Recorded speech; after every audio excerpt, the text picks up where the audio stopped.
Okay, I am going to take attendance, not for the purpose of doing absences, but they just want to have a head count of the individuals here.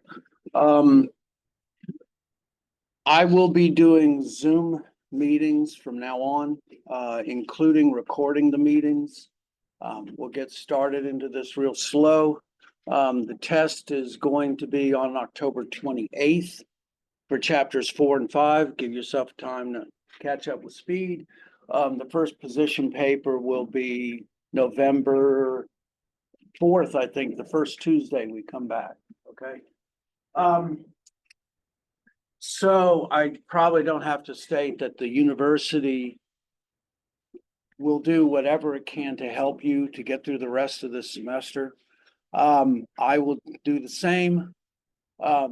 For everyone here, to help you along, because there's a lot of bumps, I will drop the lowest grade of the 4 grades that you have. So if you have 4 tests and you have 3 90s and a 70, I drop the 70 and I only grade the 90s, okay? So it means that it gives you a chance to free yourself from the concerns of, especially it happens, I've been through it as well. You get to that middle part of the semester and you say you got to bring your game up. Well, circumstances have not made it easier for you, okay? One other thing, I grew up on the Gulf Coast of Mississippi. I'm sure I've said that before. I know all that this is you're going through. I went through Camille. I went through Katrina. I have an incredible story about my dad I might eventually tell you about. Been through a lot of hurricanes in my life. I can tell you, I will not minimize your losses. I understand them.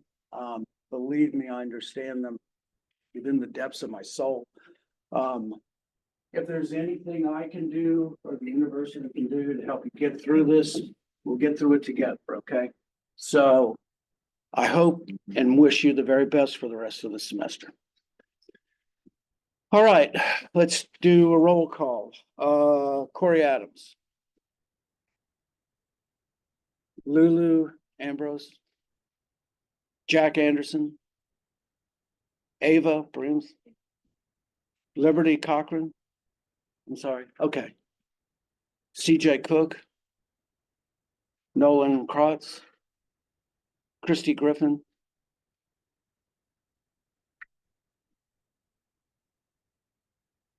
Shelby Grun. Connor Hope. Max, how do you pronounce your name? Cleveland. I don't want to mess that up. I'm awful at names. And I used to be a salesperson. Emmeline Kranz. Sophia Loken. Jobo Lee. Sarah Miller. Cassidy Nichols. Tony Martinez, is that right? Adam Quintero. He lost his apartment during the flood, so I think he's trying to figure out housing. Would you tell him that the classes are online? Yeah. And I know he's living with a friend right now. okay. All right. Just tell him that there'll be recording of all the sessions, you know, and tell him where the tests are. Okay. Tell him the email. All right. Thank you. Jess Roberts. Kelly Russell. Cam. Reed Stratman. Nate Sutherland.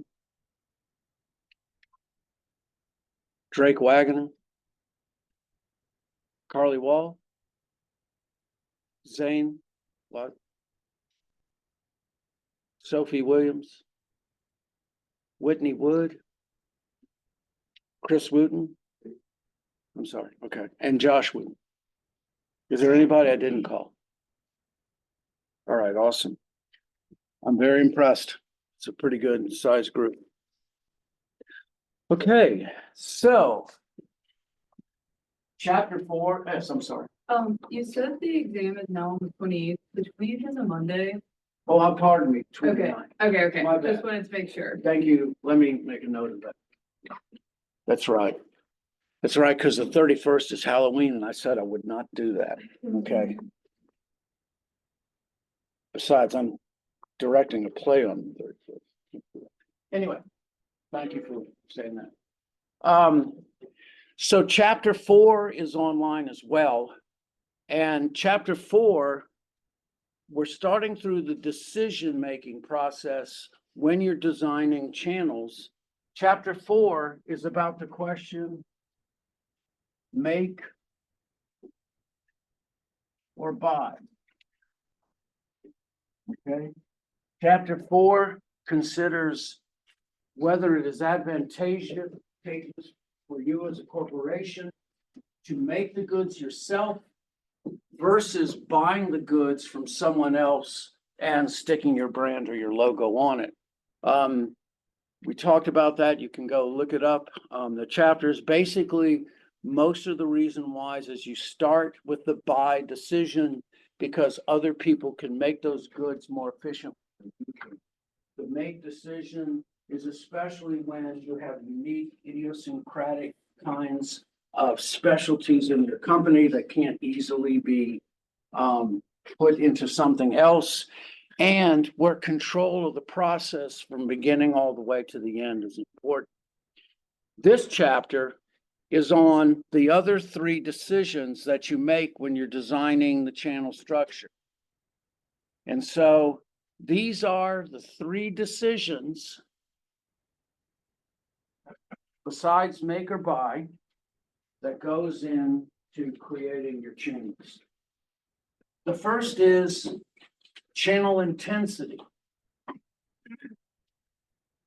Channel intensity is how much coverage the supplier should have, normative, should have in its various forms, not does have, all right? Channel types is how many different ways you can go to market in different formats. And these go from the retail outlet to the kiosk, to the websites, to the omni-channel. And the last decision is what's known as dual distribution. With dual distribution, you ask, should the supplier simultaneously go to market using a traditional channel structure and at the same time sell directly to their consumers? And so I build my own channel structure and then I go through the third parties. Broyhill was famous for the dual distribution. I'll talk about it again. When I was in my 20s, well, North Carolina has always been known as the furniture capital of the United States. I had friends who traveled from Mississippi, traveled to North Carolina to the Broyhill store and bought directly from the Broyhill store and got it shipped there because, believe it or not, that was less expensive. And so that's an example of dual distribution. Okay, so let's slide into this and let's talk about them one at a time. Intensity is the first question.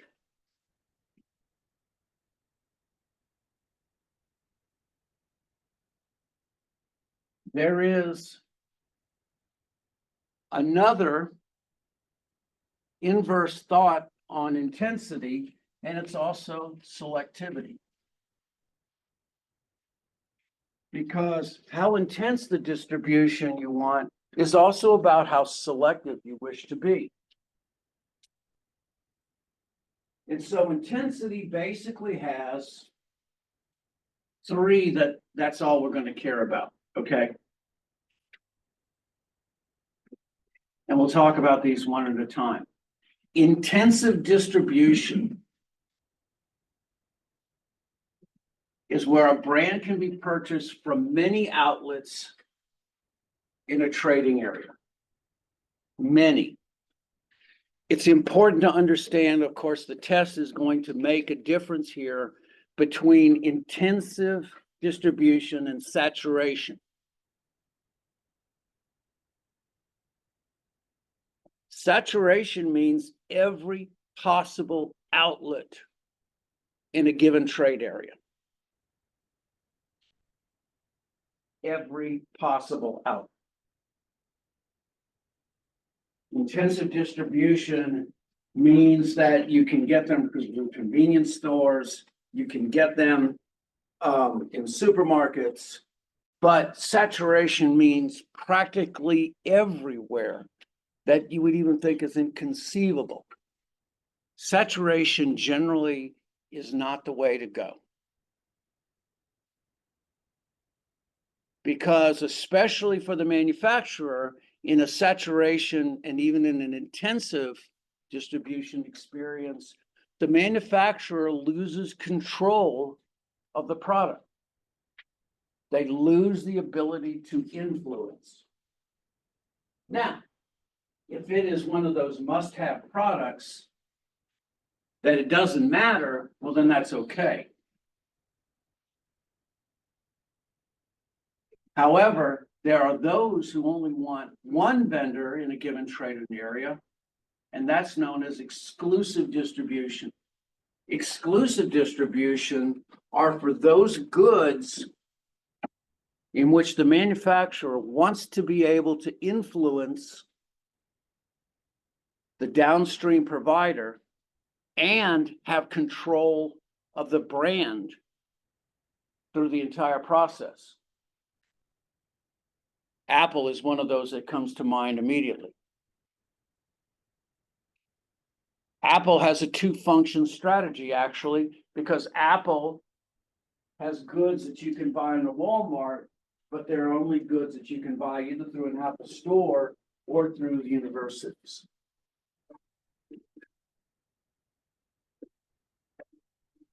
And so intensive distribution is basically where you can get it in as many outlets in a trading area as possible. Saturation is everyone. I know it is a very nuanced difference, but many times manufacturers will go to an intensive distribution and then keep adding till they reach to a point of saturation. And ultimately what they do is they filter the brand and they lose the brand value. So the upstream providers have to consider how selective they want to be on their particular products. But the downstream partners also have to consider not only do they carry their brand, but if they carry competing products as well.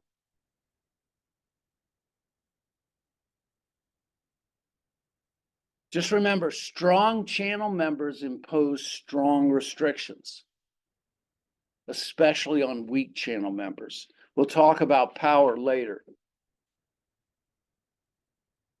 So, what does a downstream member prefer versus an upstream member? Here is where we start to get in the roots of conflict that occur in the channel system. The manufacturer wants to sell in as many possible outlets as they can. The downstream partner wants to be exclusive in that area. In other words, they want to be the sole outlet in a given trade area, like Boone as an example.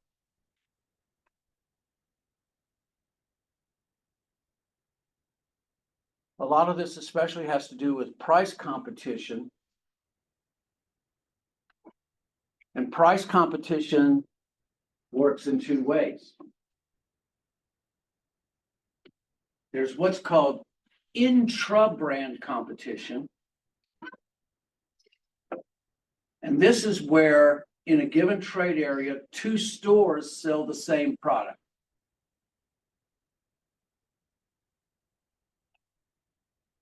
And so Footsloggers also sells bicycles, I believe. It's very possible that you might see the same bicycles that are in Footsloggers that you might see in Walmart. That would be an example. Same brand, 2 different stores.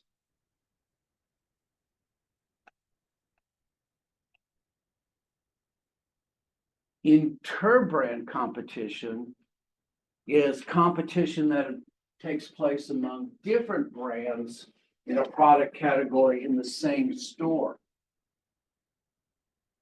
If I'm an outlet, I want to carry more than one brand if I do not have any restrictions that are put upon me by the manufacturer. Why? Well, if it is a product that encourages shopping, I want the consumers to come in and shop. They can compare prices, they can compare characteristics of whatever those items are. But ultimately, in the end, if I have a wide enough selection, they're going to buy from me no matter what.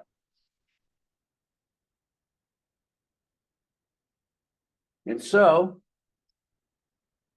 I'll talk about this as well later, but I kind of want you to get an idea of this.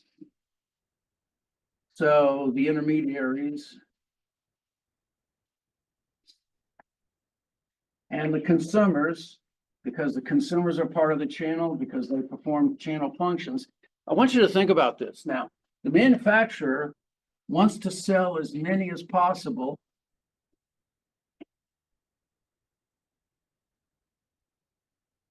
in as many outlets.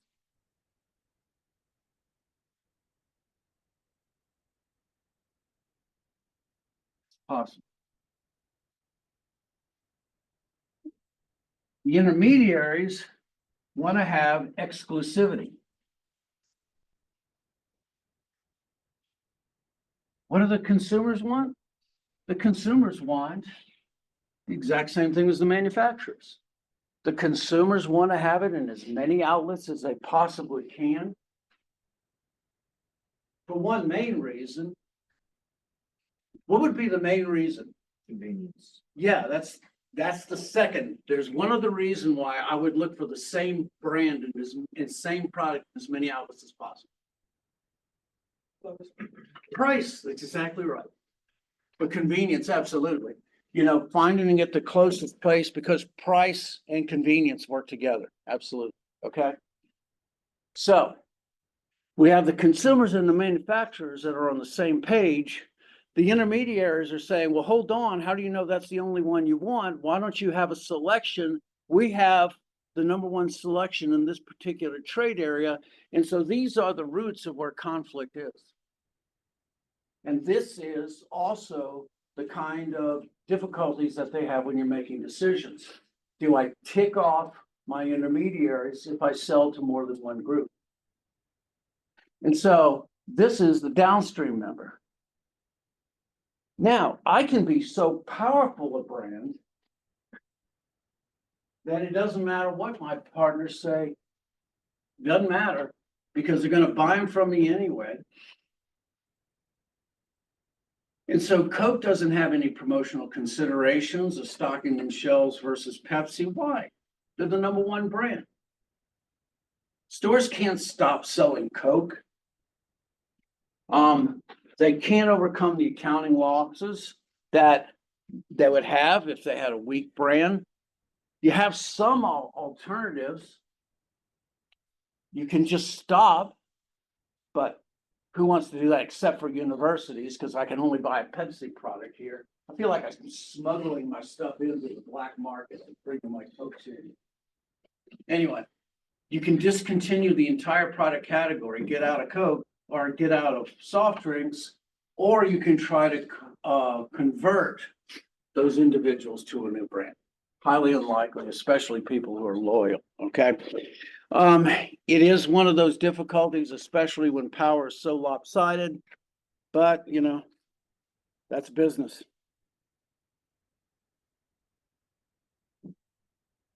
Now, The difficulties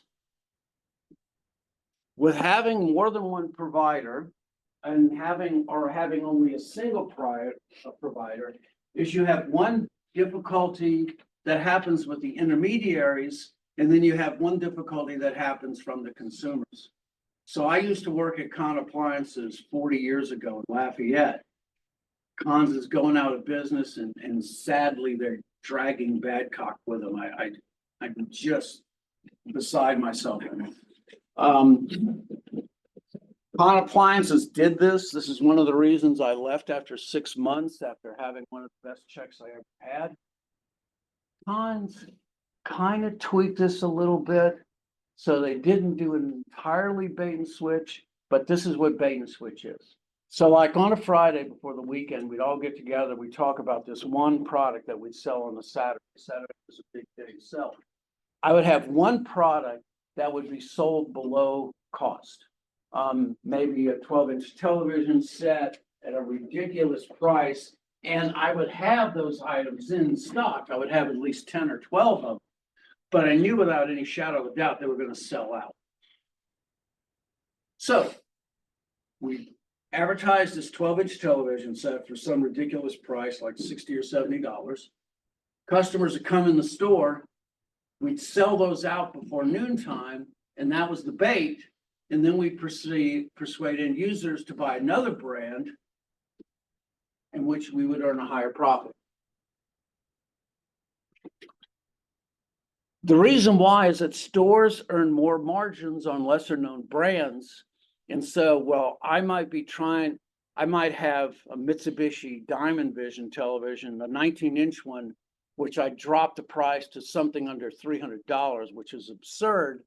When I sell out of those, however, I could move to a Panasonic that would sell for $250 that I made a far bigger margin on. And so this is one of the difficulties that comes with the bait and switch, okay? They weren't entirely illegal, but cons really skirted ethical issues. They also did something I didn't like either. They would, every 6 months, they would bring on a new salesperson and then drop the next salesperson who had the lowest sales. Just arbitrary, just bad stuff. I wish they'd have gone out and forgive me. I just wish they wouldn't have dragged Badcock with them. The other thing is that this happens from consumers, and this is what's known as free riding. So me and Tim School and a couple other guys got real sophisticated on Mitsubishi Diamond Visions. Mitsubishis, by the way, were like the number one, especially when you started to see big, gigantic screens in stadiums. They came from Mitsubishi originally. Daktronics was developing along at the same time, but they were the ones who initiated. So we became real sophisticated. We talked about the advantages of that over the Sony Trinitrons. But there was another store in town in Lafayette called New Generation, and they got their goods from Mitsubishi through Mitsubishi Canada. And so they could still sell their products at like 15% below what we did. So they would come in, we would educate the customers, and then they'd go down the road to New Generation that was right outside the city limits and buy it for 15% less. So we bore the cost. The other stores gained the benefits. And so this was another example of where conflict is. And this is one of those arguments that the intermediaries have about category exclusivity. That's why I want to sell. So these are two of the factors that happen when you're coming up with distribution intensity.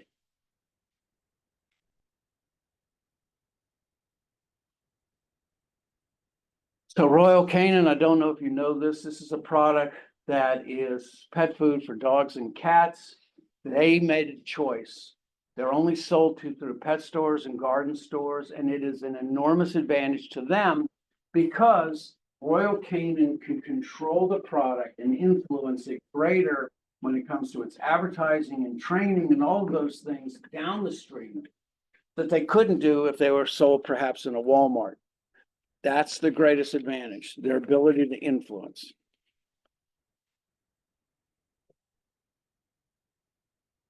Now, what is the upstream member?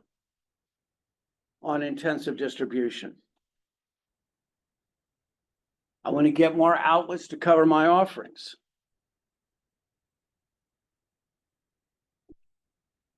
I want to be able to influence the downstream partners who might lose interest in carrying or pushing a supplier's offering.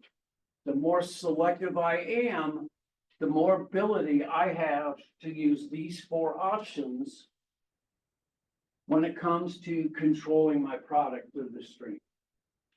So we're going to talk about these one at a time.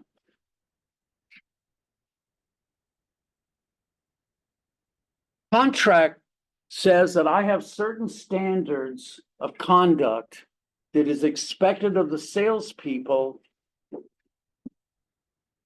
who sell my product.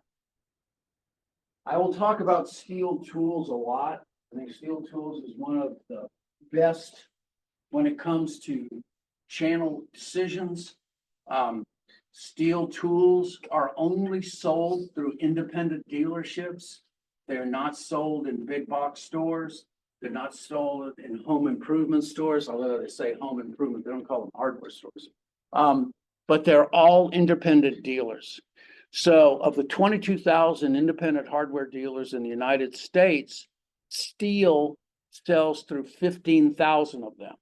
Now, it may not sound like it's selective, but when you're talking about steel going through independent dealerships versus the big box, it's very selective. But they can insist on certain things. Anybody ever start a chainsaw?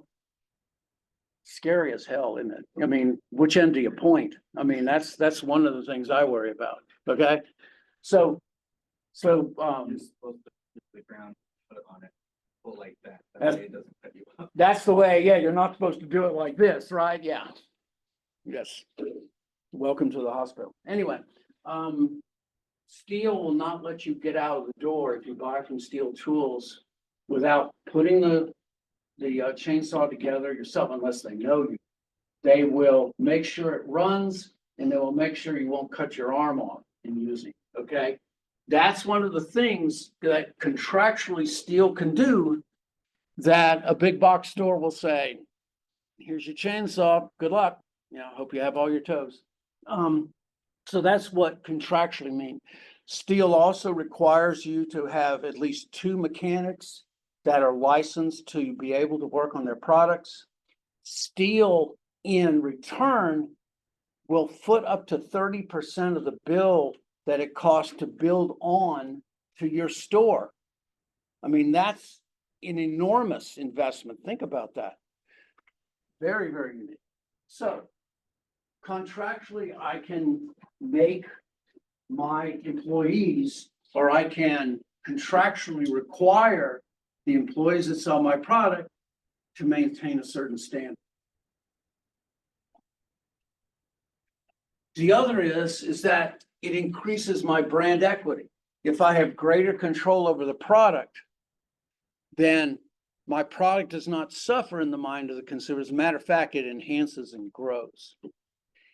If my downstream partners are committed to my products, they are more likely to help our consumers, especially as times go on.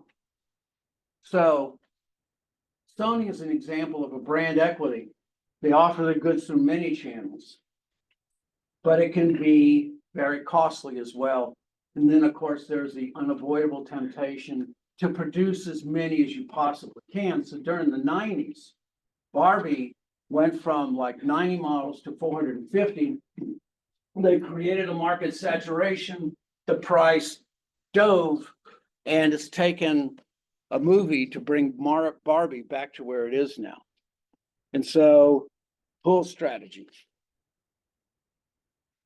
I'm mentioning resale price maintenance only because it is a concept, but it is not allowed in the United States. All right. What it does is the manufacturer sets a price floor, and no channel member can sell the product below that.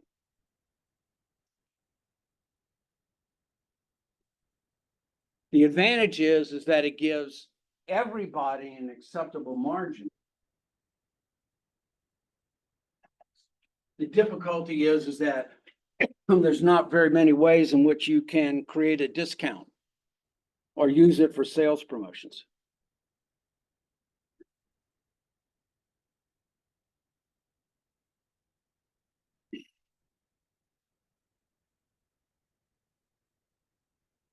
Probably the most widely applicable one is how much coverage you wish to obtain. How much coverage do you wish to achieve?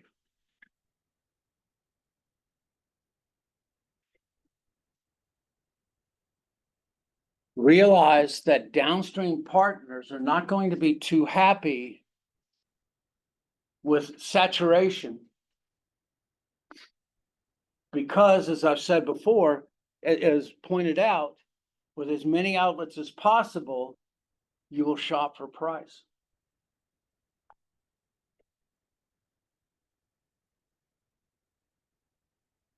And so distribution selectivity is how much coverage I want to achieve and how large a brand assortment I wish. And this is where also you find the category killers, the retail outlets, like Academy Sports. I was about to say Circuit City. But those are examples. That's an example of where you want to have as wide a brand assortment as possible.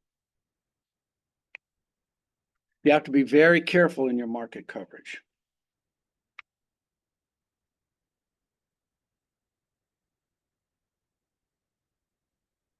So, how do we define intensity? And how do we decide how much to send out? So let's go through them one at a time. The first is we create competition to prevent complacency.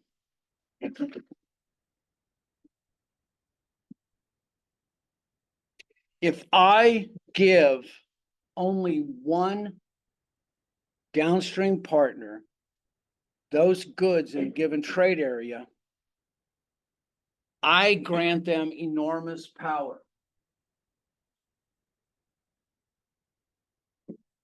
In other words, I am basically saying, you've got this. I don't have anybody else here. I'm depending solely on you. You're giving that channel partner an enormous advantage over everyone else. Sometimes it works for good. So LG was the first real electronics to mass produce high definition televisions. And they were looking for a channel partner in the United States to sell through, and they chose Walmart. And while this was definitely a very selective in their positioning, Walmart also had 4,500 stores in the United States. And for 3 years, LG became the #1 seller of consumer electronics. The difficulty, of course, as I've said, is if competition is a wonderful tool for motivation. And if you don't have competition, well, you can slide a little bit. So they talk about Future Shop when it was bought by Best Buy and turning it into competition for them, but Best Buy has been absorbed. I just saw where Winn-Dixie was purchased by Aldi, and I do not know whether the Winn-Dixie model will survive through Aldi because you're talking about two completely different models. Aldi is built on private brands, and Winn-Dixie is a traditional supermarket with 65,000 items in it. I'm not sure how they're going to work together. If I were Starbucks, now I know Starbucks has plenty of customers, but Starbucks has a certain market segment that is individuals anywhere from 30 to 55, with incomes anywhere from 65 to 150,000. That's generally where Starbucks market is. But you're a very difficult consumer group, which is great. Congratulations. You demand more than standing in line for 15 minutes. Okay. So it's not absurd for you to go down to a drive-through or even go to a McDonald's just because you want a cup of coffee. I think, to me personally, if I were Starbucks, I would have started a younger, edgier competitor for myself with its own unique brand. But then again, that's me. So you do it to prevent complacency. The next is what product category? You know, you can't sell all the goods through consumer or convenience stores. You're not going to buy high definition television through a convenience store. You might, but it's not the best place to be. Realize you need to recognize that demands for the product class determine many times where that good is going to be sold. This is going to be an essay question, so I want you to absorb this one, okay? I want you to consider the distribution strategies for each one of these product categories. So the product categories actually came into being in 1923, 100 years ago. And this is when marketing split from economics. And we had our very first groups. And they were convenience goods, shopping goods, and specialty goods. Those were the first three categories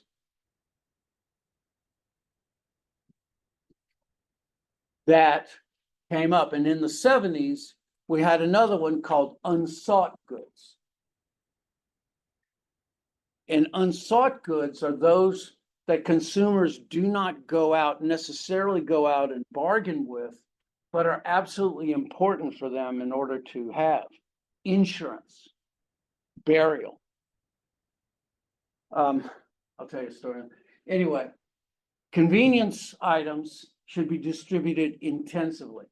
They are there for their convenience. These are goods that all that really cares about is the closest location where they can be bought. They also tend to be items that you require very little effort to think about when you're buying them. These are items that we call, you use the peripheral route. In other words, you're looking at information cues, you're looking at colors, you're looking at shapes. And those are the things that help you make decisions, because I'm not going to spend 30 minutes deciding which candy bar I'm going to buy. So that's a convenience item. Let me also say emergency items are convenience items as well. Umbrellas is an example. Convenience goods items are intensively distributed.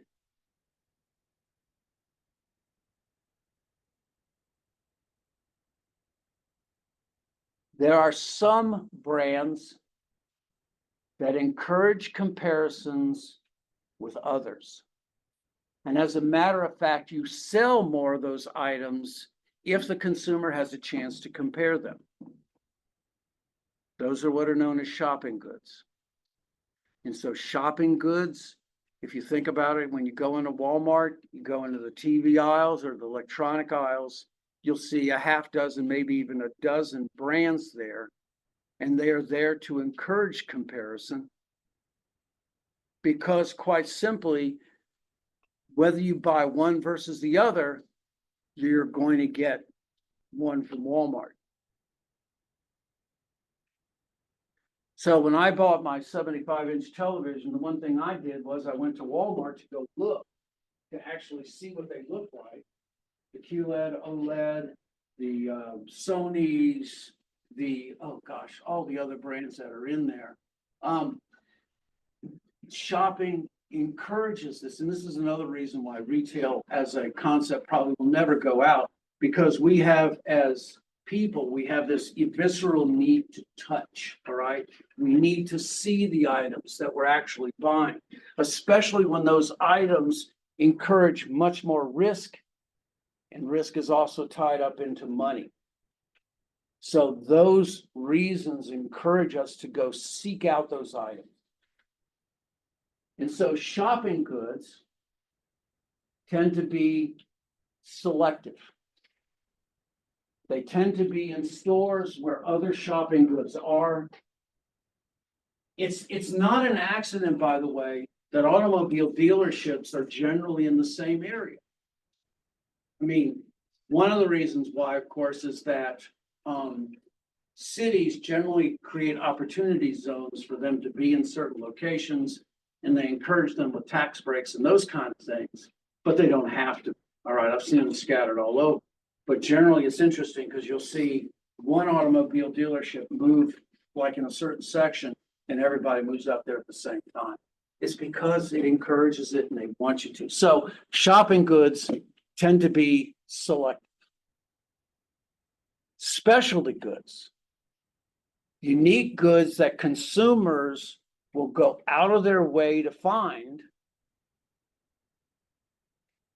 I would say either highly selective or exclusive. All right, either one of those definitions I will take.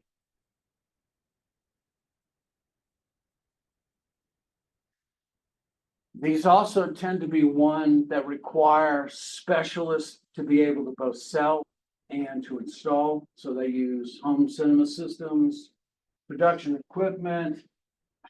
What does it take to sell and put in an X-ray machine? You know, I mean, that's a very special thing to think about as well. All of those specialty items require some exclusive distribution. And the other part of that is think about a major X-ray machine or any machine like that. Would you want to buy a secondhand one? Not really. Okay. So, you know, those are items that need to be heavily controlled by their manufacturers. So unsought goods. You don't have to put unsought goods there, but like burial plots and insurance. So my mother, talking about a story about Katrina, she lost everything. She was in New Orleans. She moved. She had some settlement money come in. She called me up and she said, honey, I don't want you to have to worry about me. I bought a plot in Long Beach. So, you know, when my time has come, I have a place to go. And I went, good, Mom, I'm good to hear that. And she said, oh, and I bought one for you, and I bought one for Lynn, and I bought one for your sister Jewel. And I was about to say something, but you know, that gave my mother a lot of comfort to know I had some place to go. I mean, you know, how do you say no to your mom? So I said, thanks, Mom, so I have a place to go, hopefully I won't get rained on. Anyway, so product categories, just remember convenience good, remember shopping goods, and remember specialty goods, and remember the distributions channels for them.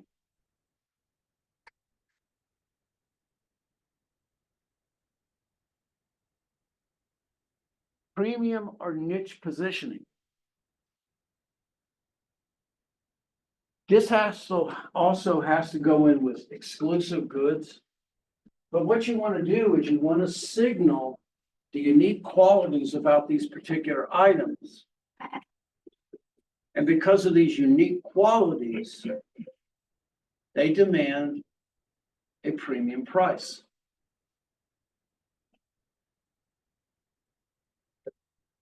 And so the Swatch Corporation is a watch company that has multiple layers of watches that they have, from the $25 Swatch all the way to the $100,000 Longines.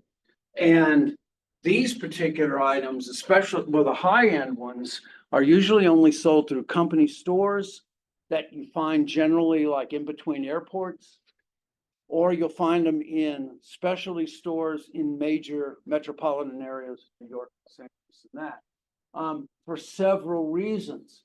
They want to restrict the access to these products to help control the value of its premium niche. And then also realize is that it relies on scarcity to justify its uniqueness. So how much should you invest in a wedding ring? What is the equivalent salary you're supposed to put in your wedding rings?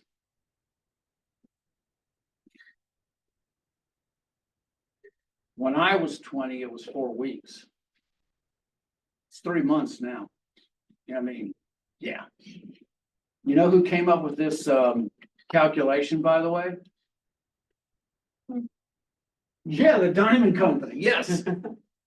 You gotta spend 3 months' salary on your rings or it isn't worth anything, okay? Yeah. Start saving, okay? Or be fortunate in your spouse like mine who already picked out the ring and she just let me buy it for her. But anyway, the exclusivity is what, signals its value. And then also you have a niche brand strategy. We have a very narrow specialized group of buyers. And you want to target those individuals exclusively. And there are some that do nothing but work on niche brands.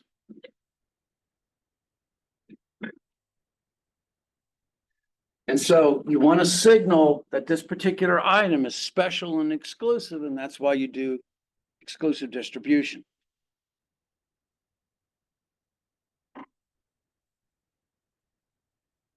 Influence. So as I said before, the fewer channel members I have, the greater influence I have. If I'm in a channel that has very like things, it is very difficult for me to exert any influence with my limited resources. When you break a charging cable, you can go into the nearest convenience store and buy one. You can buy them just about any outlet. But if you want to buy an Apple one, you got to go in an Apple store or you need to go in a Walmart or someplace like that. But if Apple were to do it in every convenience group, then basically what you do is you create an army of indifferent members that don't really care. If I can reduce those to a handful, I can offer greater rewards. Even companies as large as Walmart and Procter & Gamble. Now, Procter & Gamble doesn't sell exclusively through Walmart. They sell through a bunch, but you can rest assured that Walmart and Procter & Gamble have significant influence with each other. How much influence do I want to be able to create?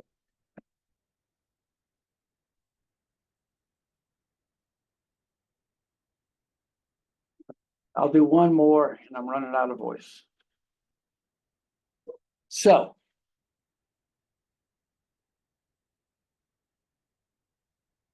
I trade that territory for category exclusivity. In other words, what I want to do is I want to be able for each side to depend on each other in an equal way.